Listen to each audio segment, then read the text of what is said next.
Great. Hey, I'm really thrilled to be here with you folks. We've been spending a lot of time in the past year on incident response and are proud of some of what we've come up with to help you folks out as you plan. Just to kind of recap, our 2-day workshop goals are as shown on the screen. So day one is today, day two is going to be Thursday. So today we'll talk about the resiliency plan with the hopes that you're going to create or update your plan based on the content we shared, all in the effort to be ready. And then day two, we're going to continue working on that incident response plan template and work together to share feedback to make our plans better. So looking forward to day two. So please come back and join us in just a couple days. So today, by the end of the workshop, you should be able to do these things. We want to really focus on the key components of incident response and understand those key components as they translate into our resiliency plan. We want to look at your incident response plan or your emergency plan. A lot of you already have them and want to evaluate that kind of against the content and the components that we built into the resiliency plan. And then ultimately, we want to implement ways to enhance these things. And if you haven't started to draft a resiliency plan, that's one of our learning outcomes. We really want you to benefit from this and take time as a team, take time as a local office to create these plans and make them your own.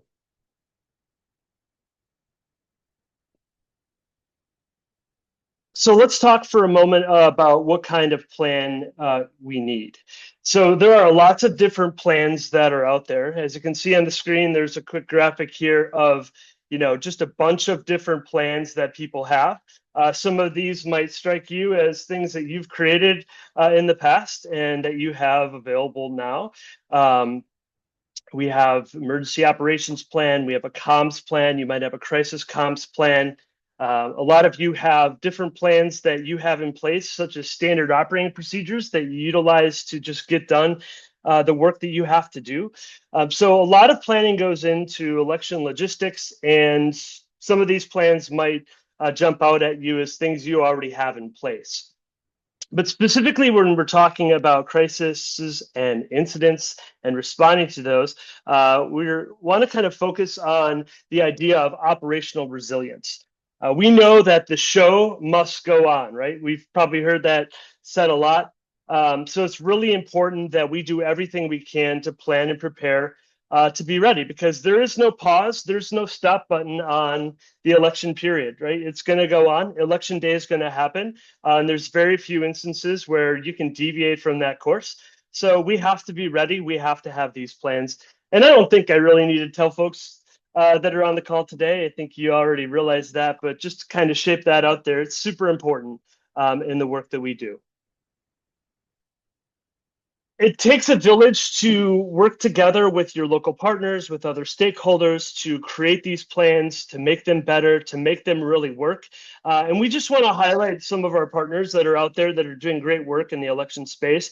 One of them is Committee for Safe and Secure Elections. I'm sure that many of you have heard about them, but we do have a link that we can drop to this important, really simple, easy to understand, easy to take away and implement guide to 5 steps to safer elections.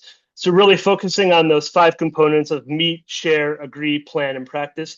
That really does lay a good foundational framework for what we're going to cover today and kind of how we built out this resiliency plan, considering all of those 5 steps as we think about resilience and as we think about creating plans. The other resource that I want to showcase is from the Election Security Exchange. It's called the How to Building Your Election Security Working Group. This is a great resource. If you visit their website, they have a lot of resources that are related to this as well, including webinars that they've recorded that you can watch through.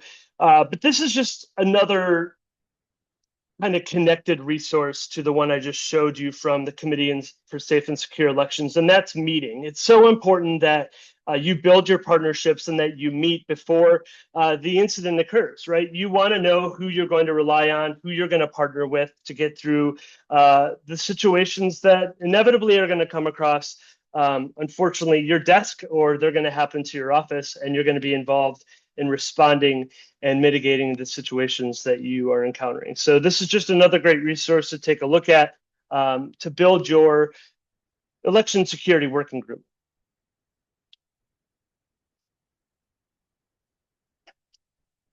So all of this leads us to what we want to cover today, and that's developing a resiliency plan. So we do have a link to this resource, and TJ, you want to drop that in there, but I can too here. Want to make sure you have this. This is going to be a Word document. This is a draft version so far, but what you'll do is click on that link and open it up as a Word file, and you can follow along today. I would encourage you to complete certain sections as we go through our training today. If you don't already have a plan, I think it's a good opportunity for you to start building out one. If you do have a plan, take these components that we covered today and think about your own plans and what might need to be enhanced or updated in your current planning to make sure that you're covering some of these core essentials that we're going to be focusing on today. So hopefully you've been able to jump into the chat there and pull down that link. And I would just encourage you folks as we go through today, we are going to want you to interact with this, ask questions, post comments, share experiences. So please use the chat to do that. And we are going to be taking a couple different opportunities to hear from you, and that's coming up right now. Got a quick survey for you. TJ is going to put this on the screen, and the question is, what does the term resilience mean to you? By the way, if you're having issues with that link, once you click on the link, it'll immediately download. So if you go to your downloads folder on your computer, you'll be able to access that Word file. So it's a quick link that's available. It'll download to your email, or pardon me, download to your downloads folder. So, and TJ looks like he's on it. So go ahead, take a moment to answer this question. What does the term resilience mean to you? We'll give you a few moments to think about that.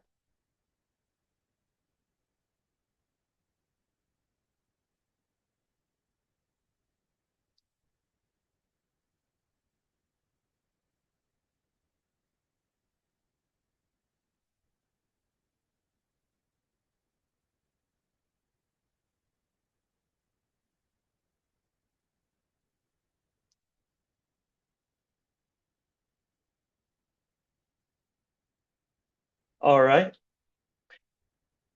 Give you just a few more moments to answer that question.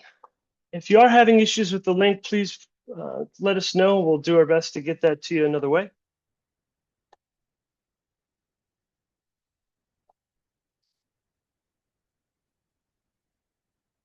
All right. I think that's enough time for you folks to share what the term resilience means. So let's take a look at what folks have said about that. All right. 100 people answered. TJ, is there any way to see the responses, or is it just something funky like it did for me?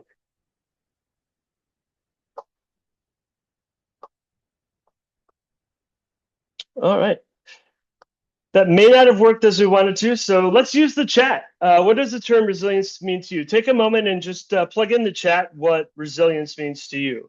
What comes to mind? What do you think about? This can apply not only to your professional job, the work you do, but it can just apply to life in general. So go ahead and use the chat to answer that question. If you could do that again, I know you may have already done it, but take a moment to use the chat to do it. Matt, I've got answers here. Oh, good. I can't see them. All right. Being able to adapt and recover quickly, resilience, the ability to recover from a traumatic or unexpected event, being able to recover from any incident and keep voters voting, possibly at a different location if necessary, prepared, informed, and ready, the ability to bounce back when something happens that may knock you off course, being able to pivot quickly when things go wrong, the ability to resume normal operations after an interruption or emergency, continue on with the daily plan, the ability to pivot and adapt to both expected and unexpected situations, continuing on no matter the difficulty, bouncing back after a challenge, being able to respond and restore. Nice. Thank you, TJ, and thank you to everyone for participating in that survey. So that kind of just sets the tone for what we've developed here. This plan, these components that we put in here are all there to help us bounce back, to help us continue operations. We've done similar courses in other settings, and people have used the term like stretched, flexibility. Bouncing back is a great one. Being able to just resume operations, as was said, I think those are all great things to consider as we go through today's information. So some of you, as I said, probably already have a plan. So you might not want to start from scratch exactly, but you should use elements of this plan to review and update your own planning materials. And consider the question, is there a benefit to having your plans in one place? Oftentimes we have a lot of different plans that we've structured ourselves on, whether that be a COOP or an IRP, an incident response plan, or emergency plan. Is there a reason to have maybe things all in one spot? So just consider that as we go through, because essentially that's one of the frameworks that we built the resiliency plan upon, is incorporating a bunch of different features and a bunch of different plans into one so that everything is in one place. All right, so what kind of plan do we need and why? So considering some of the plans that are out there today, we want to focus on that. But before we do, we want to think about the threats and the incidents that will occur. What are your biggest threats? As you consider your own office, as you consider your community, as you consider maybe what weather's happening in your area or what you're most concerned about, what some of the challenges that you have faced in the past elections that you anticipate might happen again. What are those things that are out there? So some of the more common ones are the cyber threats. We're worried about physical threats, whether that be threats of violence against us as election officials, suspicious packages sent to election offices that may contain suspicious or toxic substance. And then we know one of the big things that's been happening lately, unfortunately, is bomb threats. They're really disruptive. They're fairly easy for bad actors to participate in. And it requires attention. It requires your partners to help resolve the situation and to look into it and investigate it. So those can be really disruptive things. We know that false information is prevalent out there in our society today, and that kind of counteracts what we're doing. We're trying to get good information out. We're trying to be the trusted source. So we know that's one of the things that we have to face. And then we see the personal disruptions that happen. Might be sudden loss of a key staff member, poll worker disengagement. We see the natural and environmental disasters that are happening, whether it be wildfires destroying drop boxes or tornadoes destroying polling locations, flooding of warehouses affecting equipment storage, all these different things that we have to be concerned about with good old Mother Nature. And then there's the operational failures, the things that just kind of happen because, you know, life is life. We are human beings. We don't always do the right thing perfectly every time. And things happen. So we also know that voting equipment, for example, might not operate the way we anticipate it to on election day because it was just delivered to a polling location and it might have bounced around a little bit on the truck. Those things happen. The public doesn't know some of those things happen, but we do. But those operational failures are incidents that sometimes we have to get involved in correcting quickly, and we need to use our stakeholders and our partners to be able to do that. So those are some of the threats and incidents kind of that come to mind, and I'm sure you have some that come to mind as well. So be thinking of those as we go through today. What keeps you up at night? You know, back in the day, I remember numerous things kept me up at night, and I always joked that I never got any sleep the night before election day because I'm always just, you know, eager to get done with it, right? But also just concerned about things that I wasn't thinking about. So some of the same incidents we just covered are probably likely keeping you up at night as well. So those are the things that come to mind when we think about being ready for them. Let's use the survey tool again to respond to this question. Just want to hear from you. We got a list there. It's probably not an exhaustive list by any means, but using that list, what concerns you the most? Take a moment to respond to that question, if you would, please.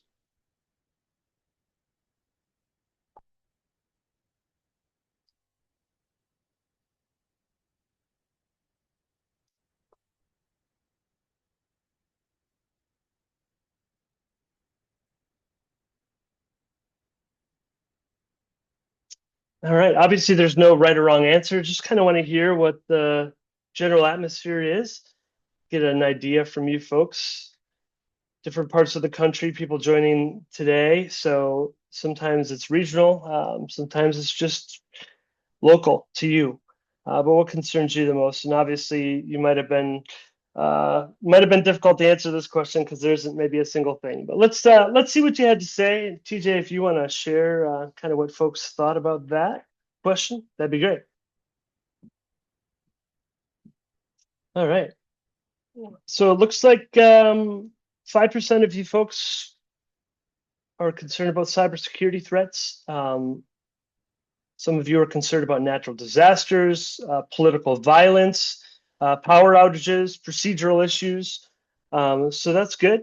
Looks like kind of a mixture there of different things. I guess I take it as a win that not many people were concerned about election official safety, or at least that wasn't the top concern. And then reduction in workforce, that's also good. We've seen a turnover in election administrators in the past several years, and that's been challenging to work through and also can kind of disrupt operations when we have those changeovers in staff. So thanks for participating in that. Kind of like to gauge what folks are thinking about, what's concerning you the most. So great, thank you for that. All right, of course, this is to inspire you to plan. Obviously, some leaders in the past, some presidents had some nifty sayings about plans. Eisenhower said plans are useless, but planning is indispensable. John F. Kennedy said the time to repair the roof is when the sun is shining. And Calvin Coolidge said those who trust chance must abide by the results of chance. So obviously, there's a lot of factors that we can't control that are going to happen, but we can always plan, and planning is really essential, and that's why we do what we do, and why we're talking about what we're talking about today. So let's just focus in on what this plan should address. Really is tailored to what we did with the resiliency plan, but we want to cover, the purpose and scope, the roles and responsibilities, who's responsible and who's able to make decisions. We want to think about the risks and the impacts that are out there. We want to talk about what we're going to do to respond to incidents, how we're going to communicate about that, what resources and support we need. We want to think about alternate facilities and locations that we may need to turn to, how we recover from these incidents, what kind of record keeping should we take and documentation, how we best prepare for these incidents and these situations that occur, and then also thinking about continuous improvement and looking back at this plan periodically and making sure it's going to do what we need it to do when we need it. So let's step through the resilience plan together. Hopefully you folks were able to pull up the Word document. We hope that you can step through as we go through the slide deck on your own and take a moment. We'll pause briefly from time to time to allow you to actually look a little bit more intently at the certain sections that we go through. And again, if you haven't started a plan or you don't have a plan, use this as your template to get started today. You can take some time as we go through this to put some information in, make some notes, make some comments for yourselves. All might be helpful as you go through today.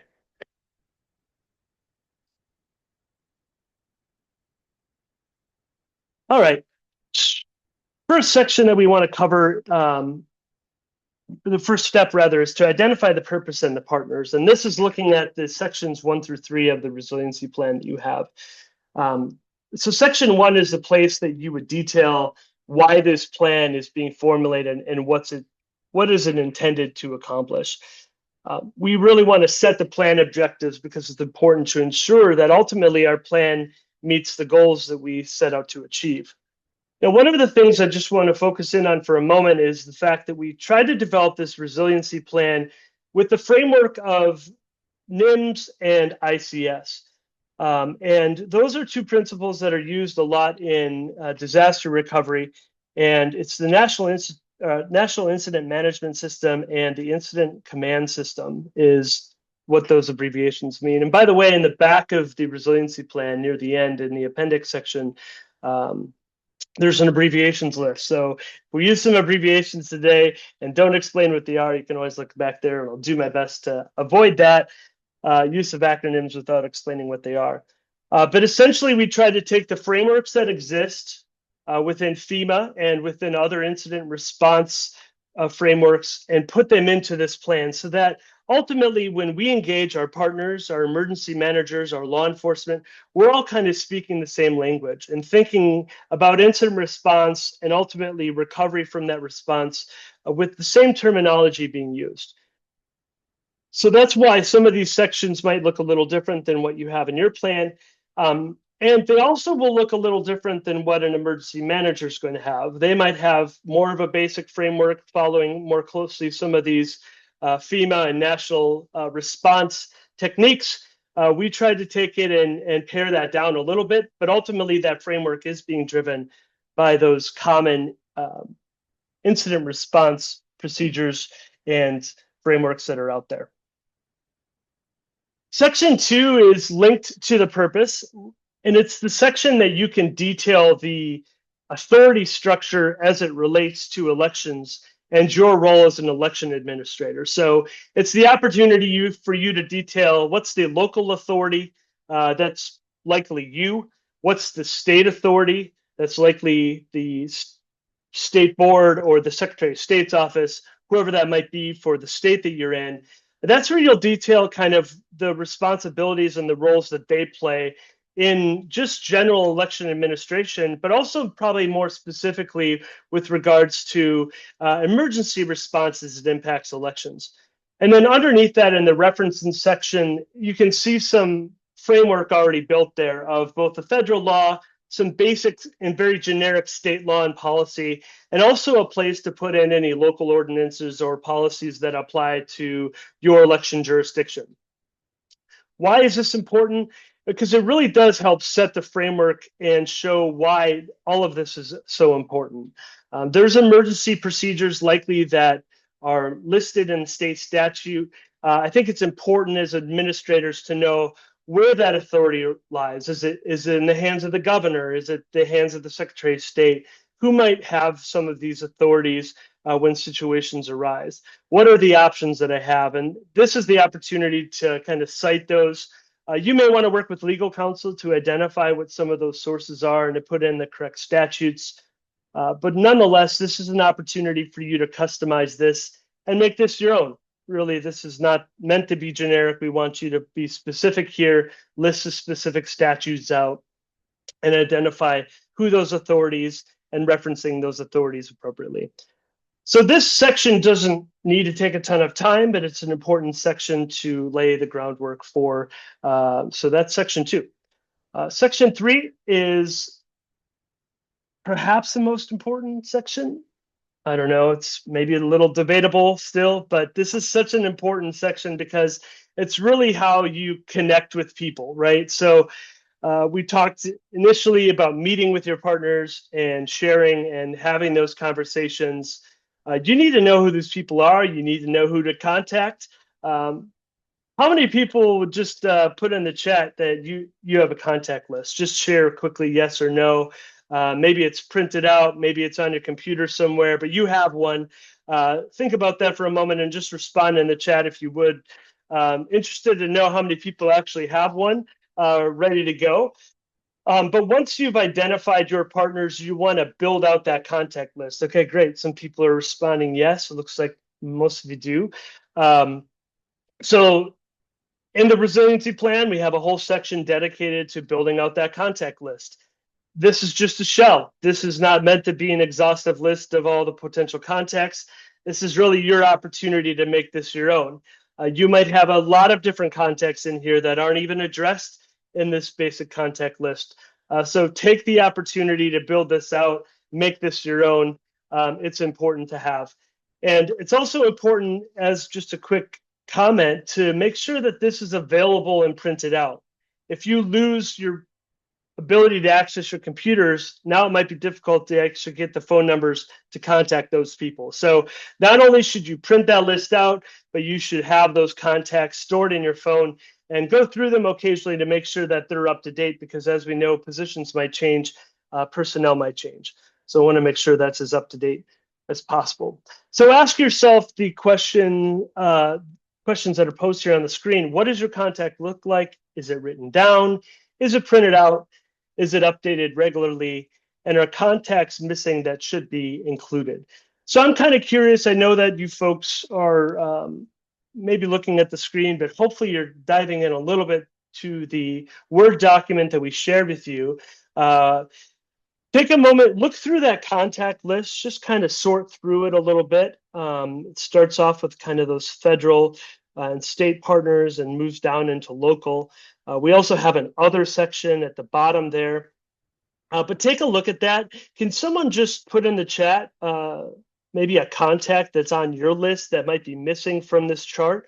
I'm curious to see if there's an opportunity to kind of learn from others who you're connecting with, who you have on your support contact list that might be important for us to consider as we build out our own plan. So take a moment, use the chat, and just identify if there's someone missing. I'll give you just a few moments to take a look at the contact list before we move on to the next set of sections.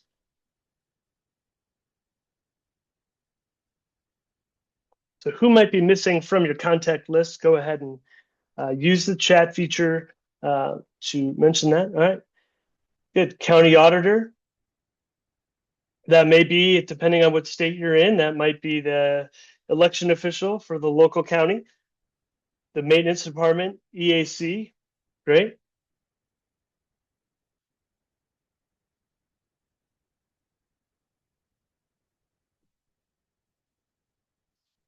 All right, poll workers, election night judge. That's probably the person that would be ruling on whether or not a court order extension might need to be granted. So that's a really good one. A great thing to include. Anyone else? Political party chairs, city manager. All right. Think about your other partners, your other government agencies that interact with you that help facilitate the election, help you with transportation perhaps, or making sure everything's where it needs to be.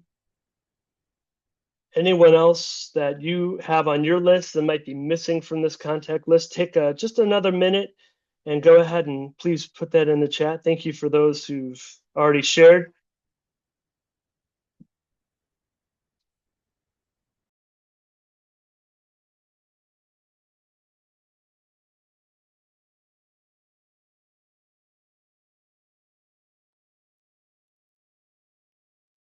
Great, thank you for that one. Precinct contacts, polling location contacts, those facility managers for the locations you utilize, whether it be before or on election day.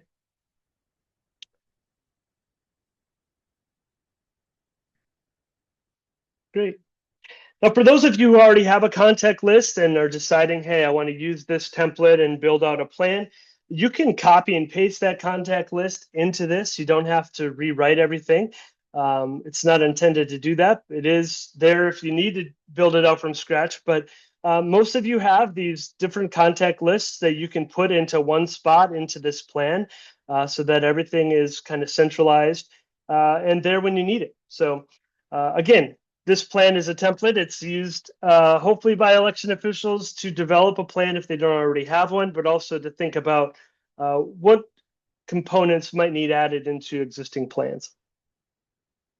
All right, so let's move on. Step 2 would be to identify the critical operations and resources. So we have a section here for this, section 4. Really, this is the opportunity to list everything, really everything that you do. Every component of election administration, and for some of you, you also have other duties on top of election administration that you might want to add to this list. So this is on page 13. This is where, again, you're going to identify the critical operations. This helps you clarify what needs to keep functioning, regardless of what's happening around it, in order to meet those legal obligations and the public trust requirements. This prevents a scattershot response where a staffer pulled in all directions, and instead focuses limited resource on the functions that carry the highest consequences. So before we can start to identify what's most important, we want to identify all the different things you do.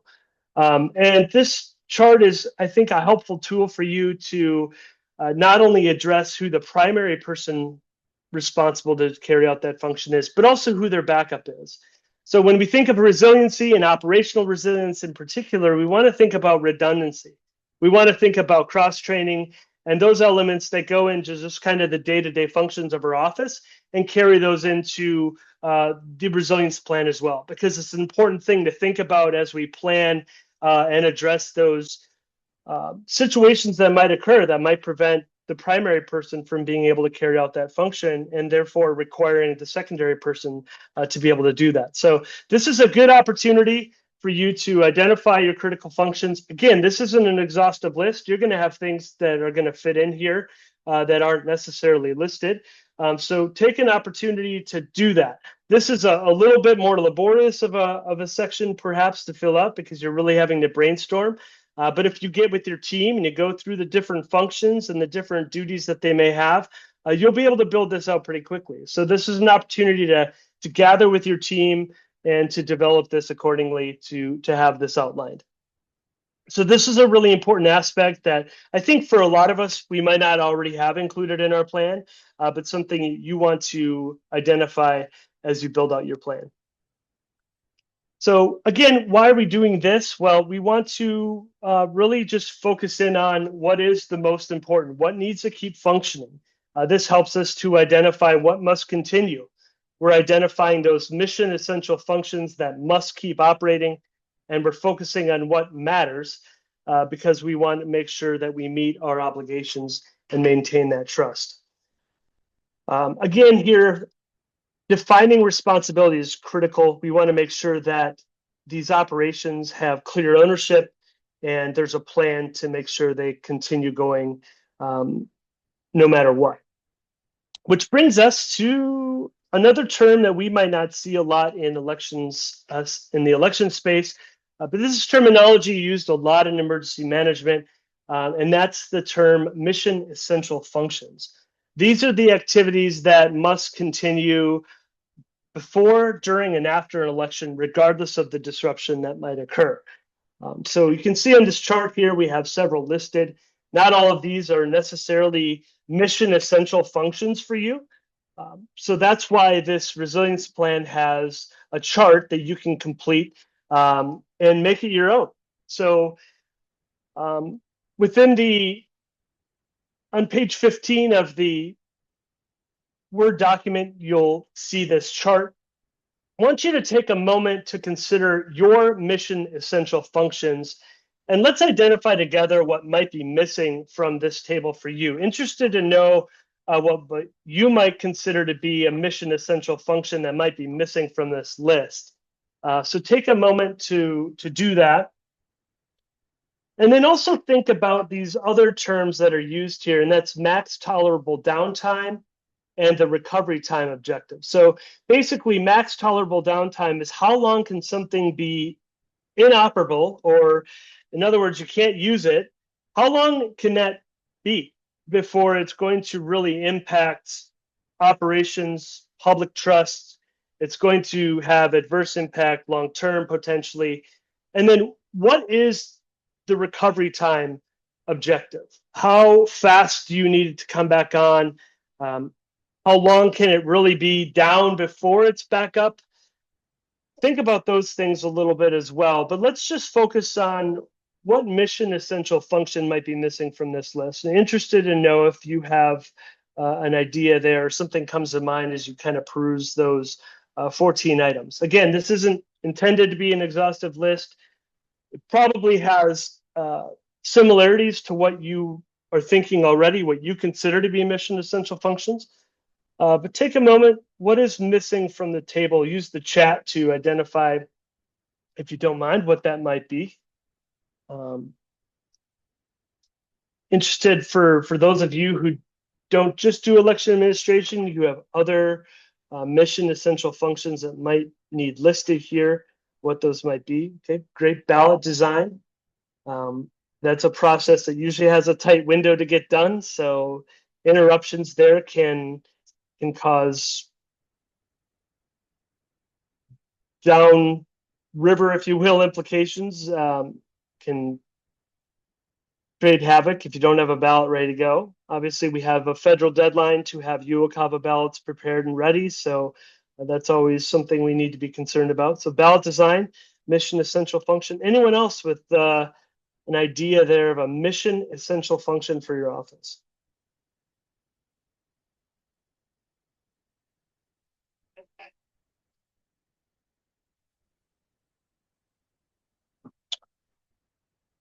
Right. Well, we'll move on, but that's something that you'll want to consider. There's going to be updates that you'll want to need. Some of those max tolerable downtimes that are listed right now may not really apply to you. You may say, well, we can have, a certain downtime, and perhaps, it will vary. Maybe during a certain set days before election day, it's one thing, and then maybe during other times of the year, it's not as big of a deal. So you'll want to highlight those differences as you fill out this chart.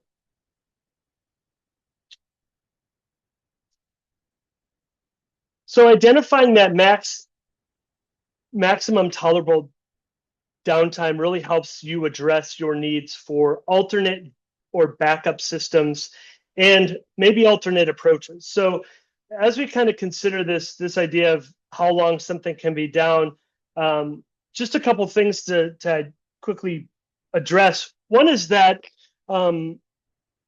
if your systems go down because of a cyber attack, how long can they be down? According to one source, a majority of organizations, so 57%, said it took 3 to 6 days for full endpoint remediation and recovery following an incident, with a fifth, so 19%, revealing that these efforts lasted anywhere from 7 to 14 days. So considering the systems that you have, the software applications that you utilize during the election period for voter registration, for programming your electronic poll books, for managing your poll workers, if those critical systems went down for 3 to 6 days, or another worst case scenario, 7 to 14 days, that's probably not going to work for you, right? So you're going to need some backups. You're going to need alternates that are available. So as you think through these mission essential functions, the point of this is to also identify what backups might you need so that you can not have such a long downtime, because it is a mission essential function. So this section in the resilience plan is important for that, to help identify what you might need to go forward. So again, on step 2, identifying those critical operations, those resources that you have.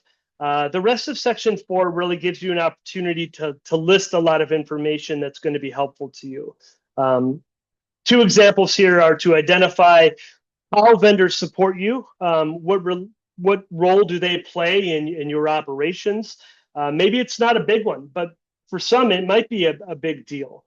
So if there's some kind of disruptions with vendor support, how is that going to impact you? Identifying that in advance is helpful.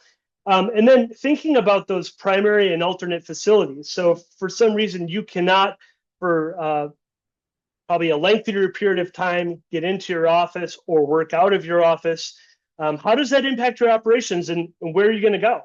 What are you going to do? So you'll see here there's listed several different options. This is meant to be tailored for you.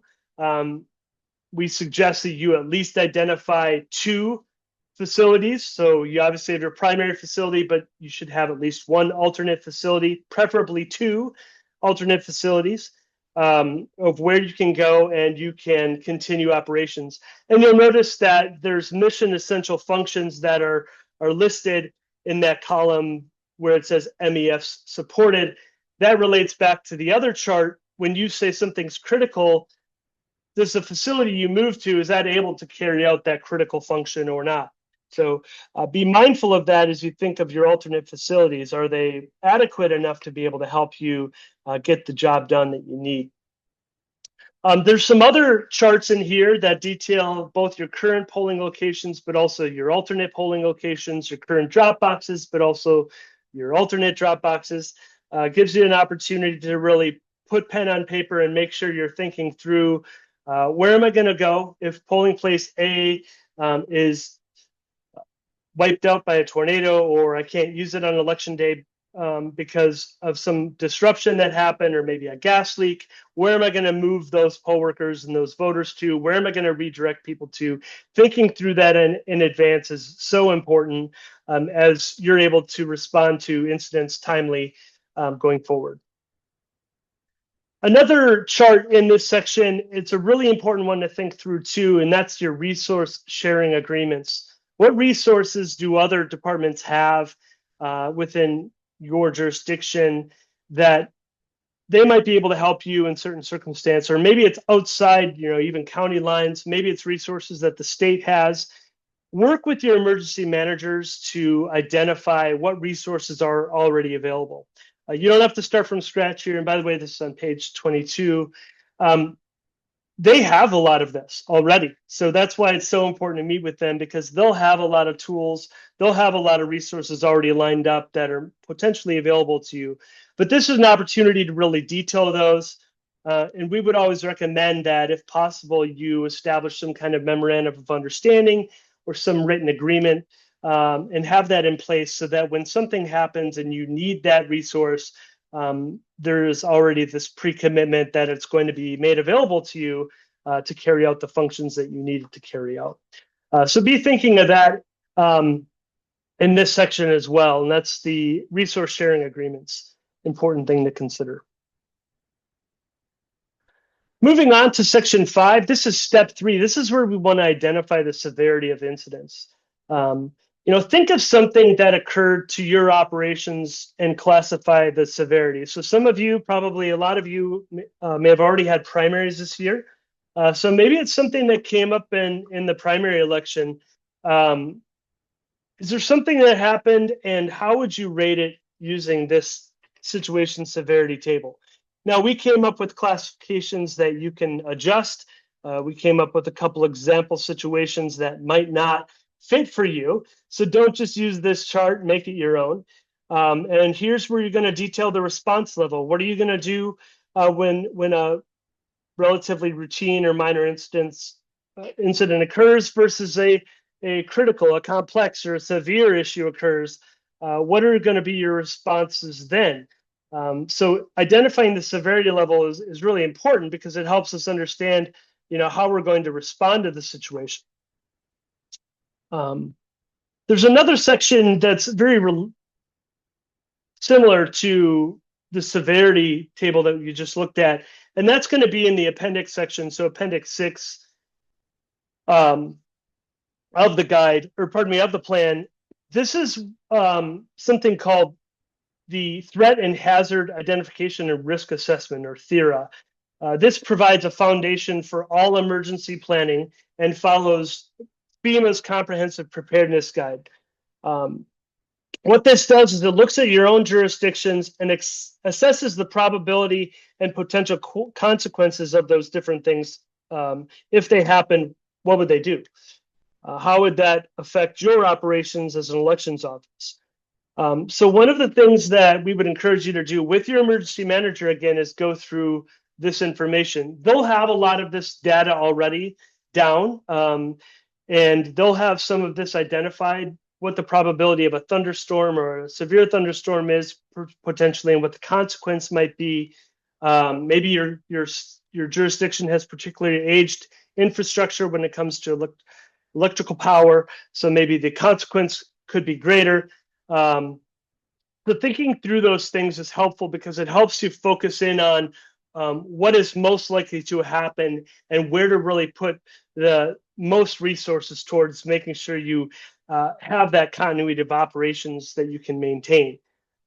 So think about this THERA chart, take a look at this. Again, there might be items you'll want to add, but this is something working with your emergency management locally is a good exercise as you meet with them and go through and rate these. Again, a lot of this information is already available to you, so you're just kind of transferring the information. But it's important for you locally where you are now to think about what's going to be most impactful, what's going to carry the most consequence. So let's just take a moment and think about this a little bit more. And hopefully this illustrates the point I want to raise of how important it is to think about this, from a local perspective and not just take this plan as is on its face value. So let's just take a quick survey. So think about your own operations and consider this scenario. So everyone's going to be a little different here. We understand that. So it's 2 days before Election Day. A severe weather event destroys 2 of your voting locations used on Election Day. So is this a routine or a minor, a disruptive or a moderate, or a critical or a severe type of situation? So take just a few moments and respond to this here in the survey that pops up on your screen. Thank you for being a part of this today. Thank you for taking these surveys. They kind of help us identify where folks are at. So I want to see, obviously, hopefully a mixture of opinion here. I think it depends on the size of your jurisdiction, depends on circumstances that are out there, the availability of locations and that sort of thing. And perhaps how are you going to communicate with the voters to make sure they're going to the right place on Election Day? All those factors come into classifying the severity of this incident. All right, give you another few moments to enter a response.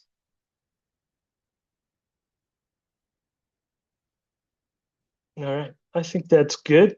Let's see what you have to say for this one.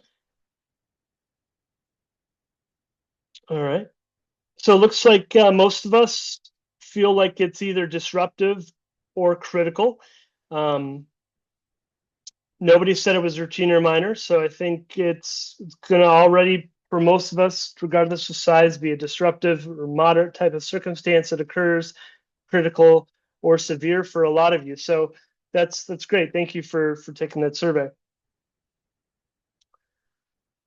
So why is identifying the severity of the situation important? Well, it's because it ensures the response is proportionate and the right people and resources are activated at the right time.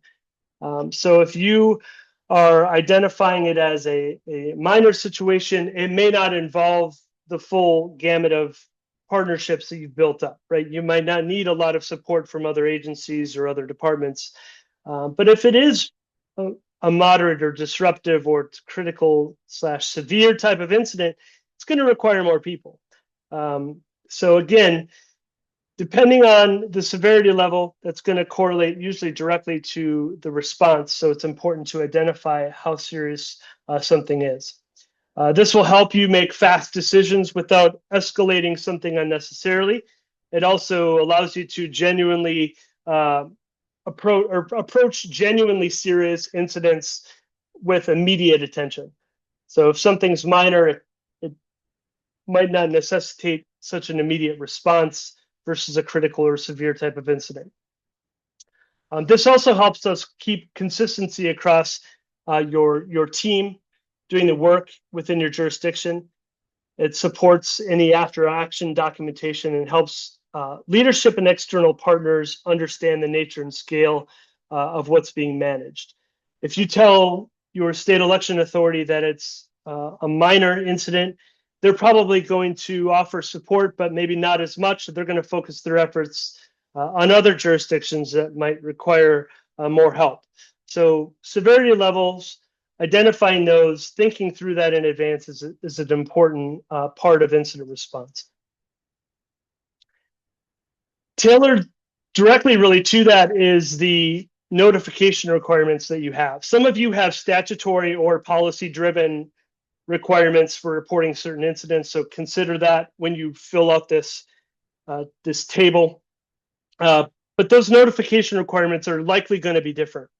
If it's moderate, you might always, if it's minor, moderate, or critical, there might be some similarities. You're always going to contact this set of individuals or this group, this organization, but you might do more when it gets worse, right? If it's moderate or critical, there's going to be more contacting, more notification that needs to happen. The timeline's going to change. So thinking through what those timelines are, again, thinking about your statute, what you might have issued as far as policy or requirements handed down to you by the state. You'll want to be cognizant of those as you build those notification requirements out by the severity level. All right, let's move to step 4, and that's identifying the command structure. So when an incident occurs, you got to ask yourself, who's responsible for doing what? On page 25, we have this table where you will indicate who's going to be the incident commander, who would be the deputy incident commander, who's going to be the operations section chief. You'll notice that there was a responsibility description listed there. You can tailor those to your own. But you want to make sure that you're identifying who's going to be responsible for what, so that when the crisis situation occurs, you have this structure already pre-built, so everyone's understanding of their role, and it's been predefined. We also have a diagram example that you can tailor and make your own. Some of you already probably have kind of a hierarchical type organizational chart for incident command. Go ahead and put that in there. That's fine. You can move these text boxes around. You can create different text boxes and lay this out the way you want. This is just an example for you to have kind of a visual aid that will help you and your staff identify the command structure when it comes down to who's going to be in charge, who's going to do what, who's reporting to who, and how is information going to flow within that command structure. So this is a helpful diagram to incorporate into your planning. Also, part of a successful incident response is going to be that coordination and the collaboration that occurs oftentimes within an emergency operations center. So interested to know, if you'd use the chat just to quickly respond, how many on election day, whether it's just kind of internally or it's a group of your partners, maybe the emergency management agency or office has this set up for you. How many folks on election day, or maybe other periods of time before election day, have an emergency operations center stood up, like a physical emergency operations center where someone from the elections office is within that location, communicating with your emergency responders, your emergency managers, your law enforcement personnel? Just answer in the chat if you don't mind. This has been, I think, a really helpful tool for a lot of election jurisdictions to use, to have this stood up so that everyone's in the same room. They're all having those conversations. And for some of you, it might just be like you have a group chat, you have a Teams chat going through, throughout the entire day to allow you folks to connect with each other, to share incidents with each other, to identify who's going to be supporting what. So it looks like Marilyn already said, yes, they do. They have that stood up. So I think it's, it's useful. It's a good exercise to think about. I think location does matter. You want to make sure that you have a location where potentially if something happened to your primary location, that could quickly serve as a secondary location as needed to coordinate. So oftentimes having that in a different building or a different part of the building is helpful. So be thinking about that. Think about those conversations that you have with your emergency managers, with your law enforcement partners, with your executive leadership or your governing body within your jurisdiction. Having these conversations now is helpful, and the Emergency Operations Center can be a really helpful tool. Yeah, and some of you are just going to activate the Emergency Operations Center when needed. But you want to have those conversations as well. What needs to happen to lead to that? What type of events need to occur that whatever decision-making body makes that decision, when are they going to do that? So you're not having that debate. And so everyone's kind of on the same page as far as, hey, if it's this kind of critical event, then yes, we're going to stand up the Emergency Operations Center. But in the resiliency plan, there's a section for you to fill out the details, whether that's a Teams link or a call-in number, whatever you might use to coordinate and communicate with each other for critical events, whether it be early voting period or election day or both. Making sure that you have that coordinated ahead of time is really important. And then something that we've introduced here that might not be a real common phrase is this idea of devolution of authority. To be honest, I kind of had to look it up and review a little bit what it meant because it's been a while since I've heard this term. But devolution is basically the transfer of authority and responsibilities to a pre-identified individual or in this case, office when primary or backup leadership are simultaneously unavailable or incapacitated. So we have a chart in the appendix section in Appendix 8. By the way, Appendix 8 really covers continuity of operations. It's a helpful section to look at and to fill out. But there's a chart here where you can identify who's in charge, who's basically going to fill those spots when there is this transfer of responsibility for whatever reason that might be. Devolution differs from succession, where succession addresses planned absences. Devolution addresses catastrophic incapacitation of multiple leaders simultaneously. So this whole idea, we know is something that they make shows about with regards to federal government and how that's structured. But this is something you'll want to think through. It's kind of a morbid topic to consider, but if something does happen and leadership becomes incapacitated, who's going to be able to be authorized to make those decisions? Are there things that need to happen? Is there an appointment process that needs to happen to be able to make those decisions? Think through these things in advance. And it could be, something that's more like a minor incapacitation in the sense that it's not going to last a long time, but still that person may not be available to make decisions. Those are things you want to think about and identify in the plan so you have that built out in advance. Step 5 is really where we're going to think about activating the plan and how we're going to respond. So this sixth section is built, pardon the typo there, around detection and analysis, stabilization and initial response, recovery, and then post-incident analysis. So this is kind of a cycle that we're driving towards as we think about activating the plan and responding. Really kind of at the center of this would be the documentation that you're using to document and report the incident. We have a sample of an incident report form in this plan that you can utilize. You probably already have one, but it's at least an easy way to track the incidents that occur. However, we would really encourage you to use a incident tracking tool. There's some that are off the shelf, some that you can make very simply within your office using like Smartsheets or a shared Excel in Teams. This is a way to track the incidents that are happening throughout the day. You can classify the severity of those incidents. You can make sure that that information is being shared with your partners kind of in real time so that everyone's on the same page as to what might be going on. It's easy to update and identify what types of actions have been taken based on those situations.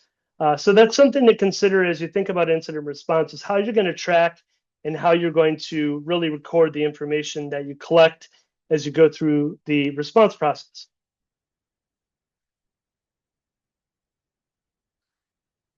When you determine the impacted areas, you'll use the functional checklists to help identify what action steps you're going to take. So in Appendix 5, we have a series of functional checklists. Again, these are not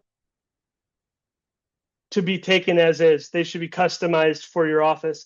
And really, they serve two purposes. The first purpose is to identify what planning steps do we need to take in advance to be better prepared, but also what are the action steps that we're likely to take should there be a disruption to maybe our IT and communication networks. It's not meant to be an exhaustive list, but it is meant to be helpful because oftentimes in a crisis situation, when we're going through an incident, not only is there probably a lot happening all at once, but we might be slightly panicked and might not be thinking as clearly as we would if something bad wasn't happening or something negative wasn't occurring. So having action steps in front of you that are pre-scripted that might serve the purpose of effectively dealing with the situation you're going through is really helpful. Not all of them would apply to this particular situation, perhaps you're going through, but they're basic steps that you want to be thinking about to avoid having those moments like, oh man, I wish I would have remembered to do this. This is where you want to put those action steps down so that as you're working with your team to identify what the problem is and working through the steps to help mitigate or respond to the situation, you have those action steps available. So this is another opportunity for you to get with your team and think through what those main functions are, to really think about what areas are there out there in your office that might be most likely impacted, and how am I going to work through those. And you can allow your team members to identify steps that would be taken. In particular, if that's their area, maybe they're in charge of tabulation, or maybe they're in charge of like physical locations. That's where their expertise is going to be. So they will have ideas and be able to come up with action steps and planning steps that should be incorporated into these functional checklists. So really make these your own. They're there to serve as kind of a blanket template, but one that you should customize and make your own as you work through this plan. And again, this is on page 30, and then the appendix section starts early on page 47.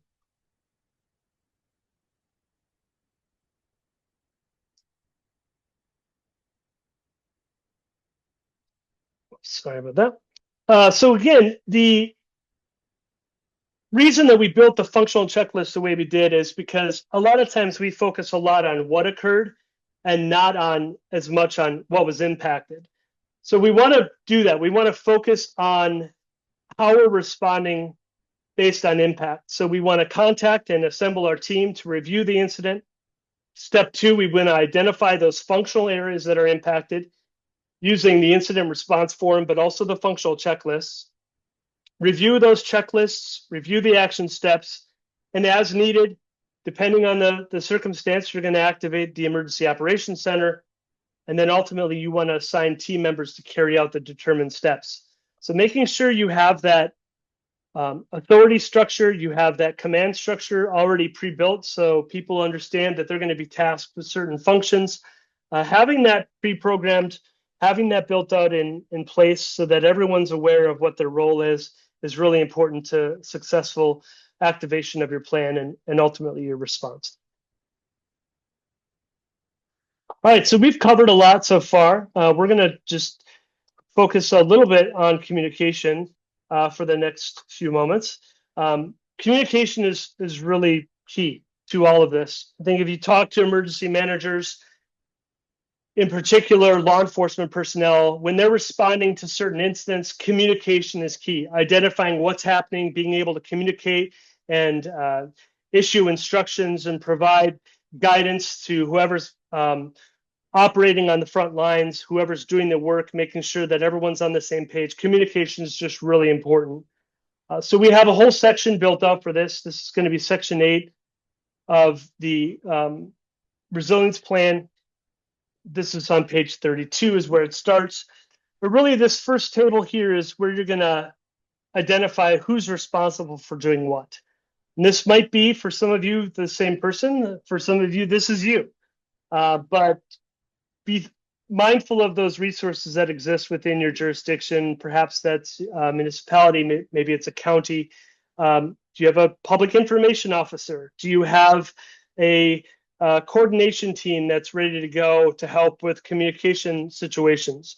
We've worked with some offices that there's a lot of different communication teams. So making sure that people are talking to each other and identifying who's ultimately responsible for what is really clear. Again, you want to identify who's responsible for what now, not when the incident occurs. If a lot of different people are sending out holding statements on a situation that they don't need to be sending holding statements about, it can become really unclear to the public really what's going on. You can get a lot of bad information out there quickly. So you want people to be on the same page. That's really the purpose of this, is to identify who's responsible for what in advance. You want to develop a strategy not only to maintain communications during the incident using that chart that we just showed you, but also what's your backup communication methods that are available when your primary method of communicating is not available. So this is something called the PACE communication model. primary, alternate, contingency, emergency, all these four methods of communication are considered. It's really redundancy planning. It's used in emergency management to ensure reliable communications if primary systems fail. It does require you to pre-identify what those layered communication methods are, and we have some examples for you to consider there within the resiliency plan. But this is something that is just so important. If you lose your primary form of communication, what is your backup plan? What is your contingency? What is your emergency plan? So take a moment now. If you're going through the resiliency plan, you can start to put in some ideas. You can look at the examples that we have, but just take 1 or 2 minutes and if you have time, fill out the document, but also take a moment in the chat and identify what you've used or maybe what you consider to be some alternate or contingency or some emergency methods of communication to get with the public.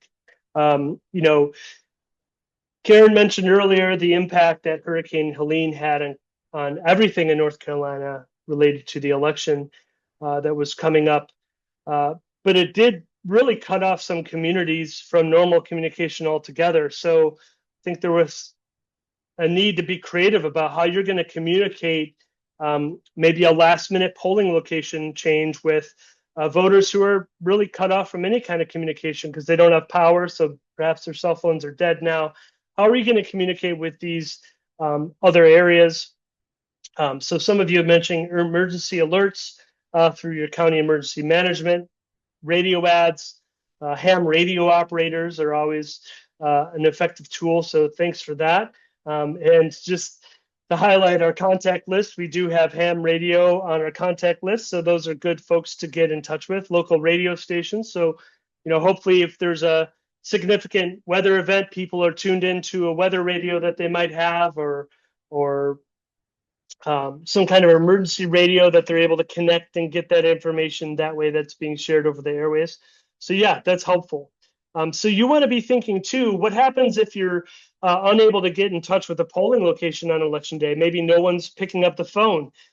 Is there somebody who can go to that location, or is it worth having at some locations that don't have good cell service? Maybe they have a radio of some sort so that you can communicate with them that way. So be thinking not only generally for your office, but also specifically for maybe it's different locations or different things you're doing. What is the primary? What is the alternate? What are the contingency? And what are the emergency methods of communication? And really build those out into your plan. Strongly encourage you to talk to emergency managers in your jurisdiction. They will have ideas for you. You can work through this plan together and identify what this backup strategy is really going to be. So not something you necessarily have to do on your own, but there's other resources that are out there that are helpful to you, something you want to work with your team on and develop. In Appendix 3, we have an incident communication guide that's really designed to be used during an incident to communicate about it. It's meant to be filled in as you go through. It's a place you can put in what your possible messaging is going to be, where you can place a holding statement. It's a document that you can fill out, you can share not only internally with your team, but also with your partners. You want your team who's answering phone calls potentially from the public to be all on the same page, all saying the same thing. And you want others who might be being asked by the media what's going on to be saying the same thing. So to get your messaging on point, this is a helpful tool to utilize to communicate effectively during an incident.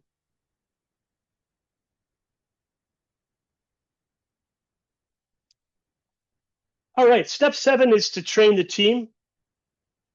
As you think about your own plan and what you have already in place, is this a part of your plan? Thinking about your training and the exercising and the plan maintenance that you are really, for lack of a better term, and I know I'm using it a lot today, planning for, you want to make sure that you develop this and that you think about this strategy in advance. Because, you know, before you know it, it's already, oh, wow, it's June already of 2026. And so the year goes fast, time travels fast. You want to make sure that you're planning for these things in advance. And as you can see on the screen there, there's a famous quote: if you do not plan to train, plan to not train.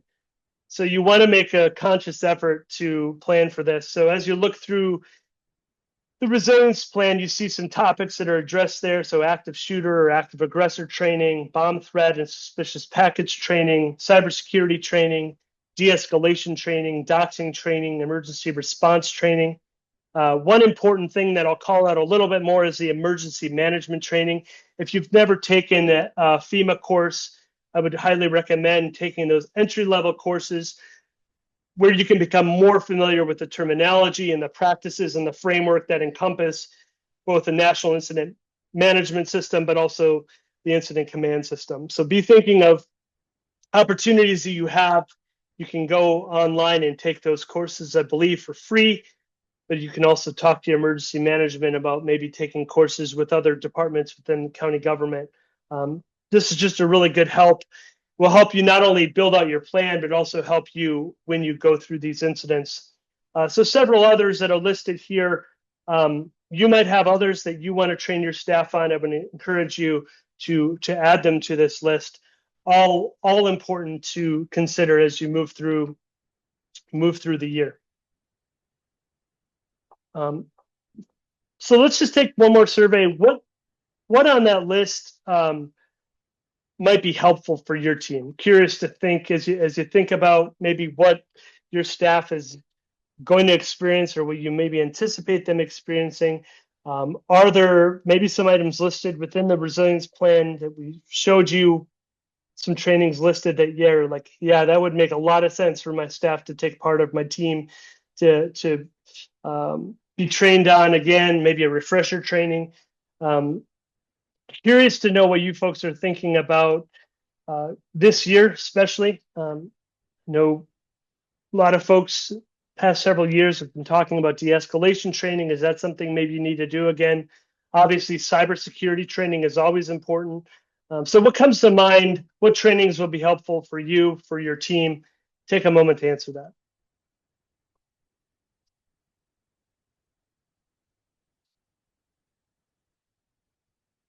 All right.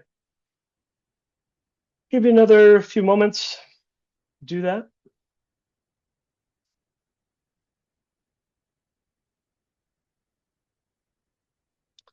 All right, let's see what you shared.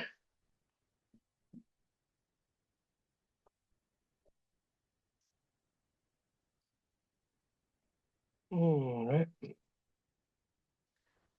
All right. TJ can, yeah, thank you. Yeah. De-escalation, and then preparedness tabletop and resilience plan.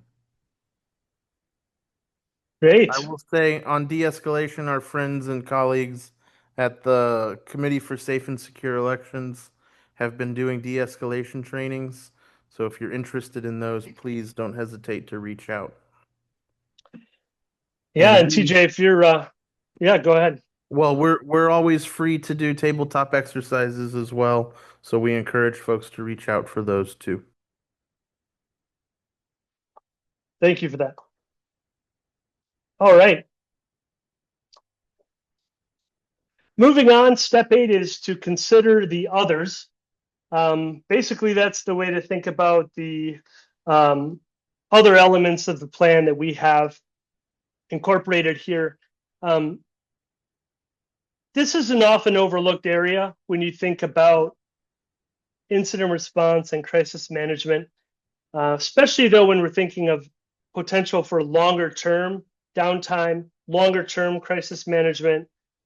We want to think about the financial and legal aspects that, again, are often overlooked.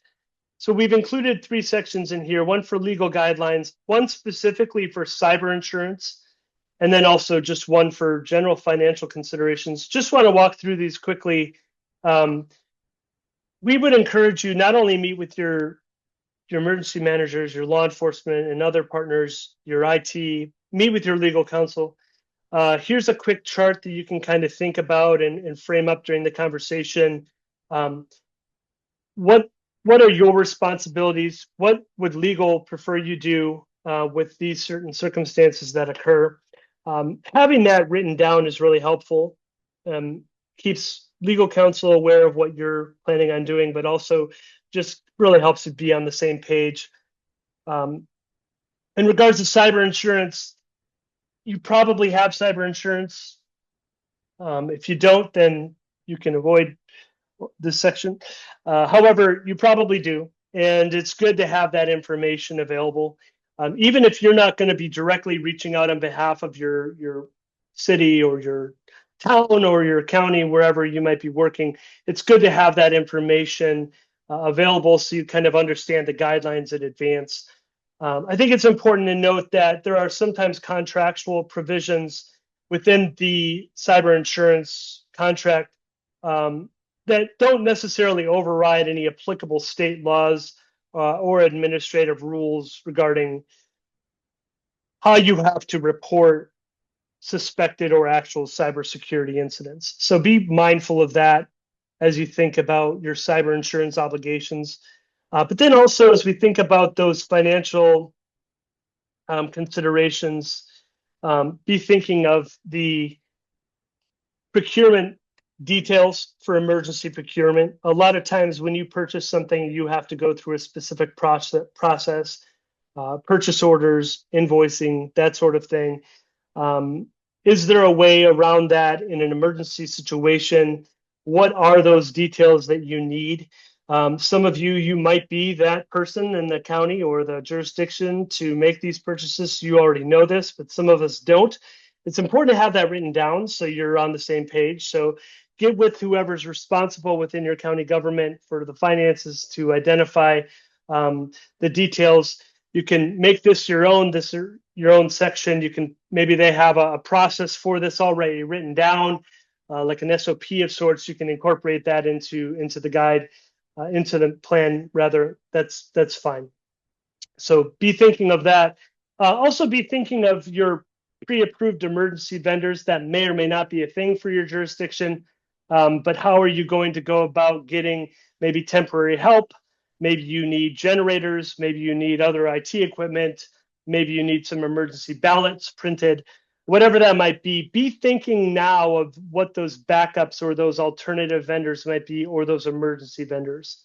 And then also for those long-term situations, crisis incidents that last, longer than potentially 1 to 2 days, you want to be thinking about the implications of getting assistance from FEMA.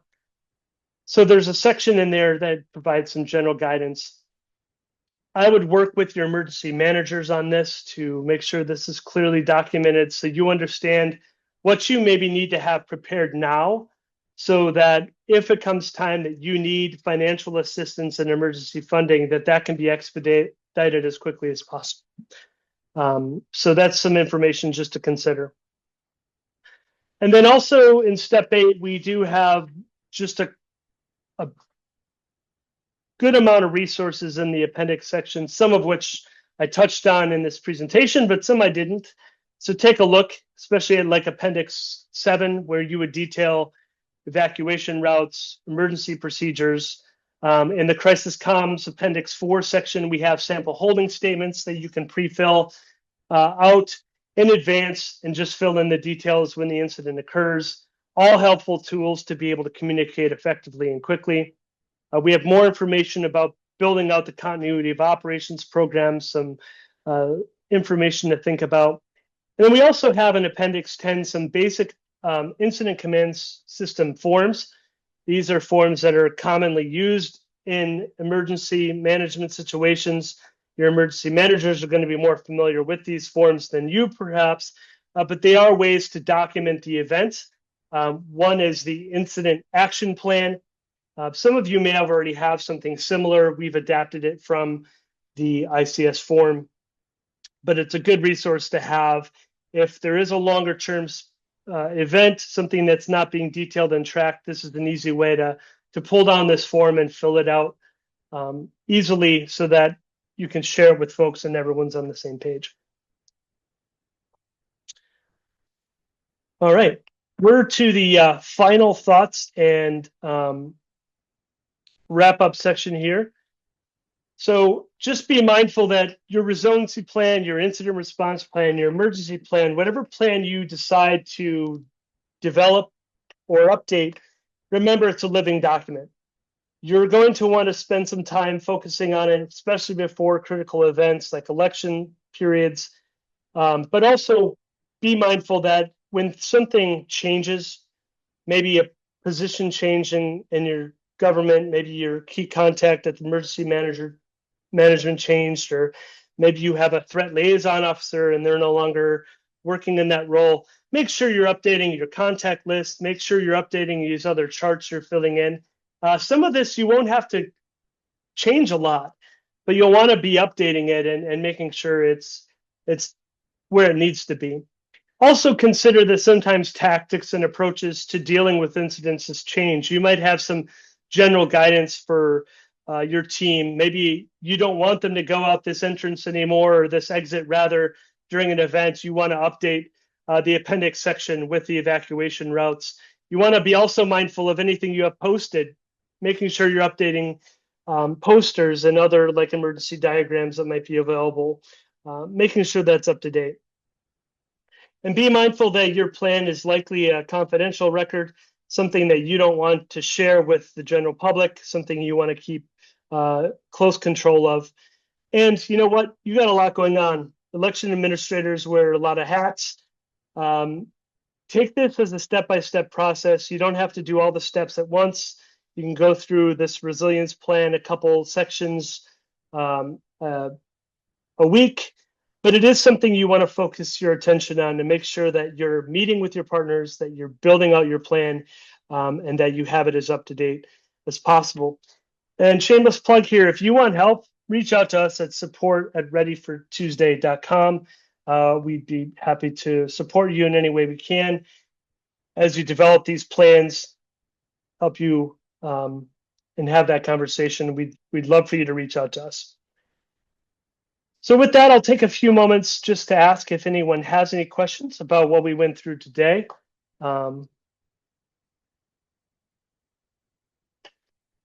Realized I was moving the wrong slide deck, so apologies for that. But if there are any questions, please feel free to put them in the chat, or you can also email us at support@readyfortuesday.com if you have any questions that you want us to spend some more time on thinking, but happy to take any questions you have. And folks are free to raise their hands and we can open up your mic so you don't have to type in the chat.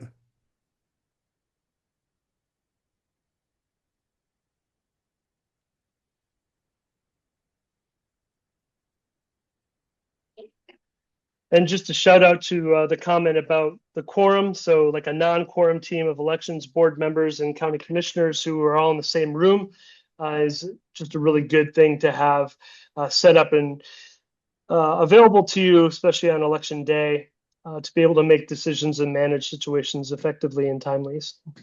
Great thought there. If there aren't any questions, I will say before Tasman comes back on, we're going to get this recording up really quickly. And we're also going to get the Word document that you all have been working through, or that Matthew has been working through. We're going to get that up very quickly. If you know of colleagues in your state or across the country who you think would benefit from Thursday's session, they are free to attend that session. We'll send out the note with the information so that if they wanted to tomorrow or at some point before Thursday, at least have an understanding of what we're going to be doing that day and have a start on their plan. But just wanted to share with folks directly that you are free to do that, and we'll make sure you have the video before the end of the evening.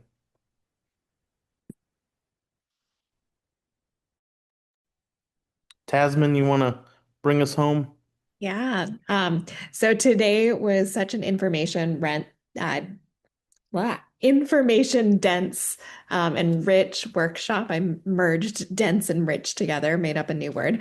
And on Thursday, we're going to sort of take a different approach, and we're going to take all of that wonderful information that Matt just shared and put the reins in your hands. And we're going to ask everyone who comes on Thursday to come ready to participate, to come ready to share your own experience writing plans like these, maybe editing them in tonight and tomorrow, and really thinking about what you can do to improve your plan wherever you're starting from, whether it's a blank document from the template that Matt and TJ shared in the chat, or from a plan that you and your office have developed over the last number of years. So Thursday is all about feedback. We want you to bring your current plan. You're going to open it up during the session, look at it critically, and discuss it with other people. So we're going to do a couple of different activities. We're going to explore 6 key elements that make a strong plan. So things like, is it usable and navigable? Like, can someone find the information they need quickly? And 5 other elements. We'll get into small group conversations and breakout rooms in Zoom. Hopefully everyone will be willing to come off camera, come off mute, and really have a robust conversation. And then we're going to use some scenarios to explore strengths as well as opportunities for improvement in our plans. So really excited to see all of you, and maybe if you want to bring, as TJ said, colleagues from your office or from your state into this discussion room. I'm really excited to have a rich conversation with everyone. Thank you, Tasman. Matt, anything to say before we close for the day? I hope folks will take the opportunity to go to our website, readyfortuesday.com, or to the Center for Civic Design's website, civicdesign.org. Please sign up for monthly updates or continue to get monthly updates. Anybody who signed up today, as long as you indicated so, we'll add you to both our list and the Center for Civic Design's list, unless you have told us to do otherwise. But we look forward to seeing everybody on Thursday. Thanks, everybody.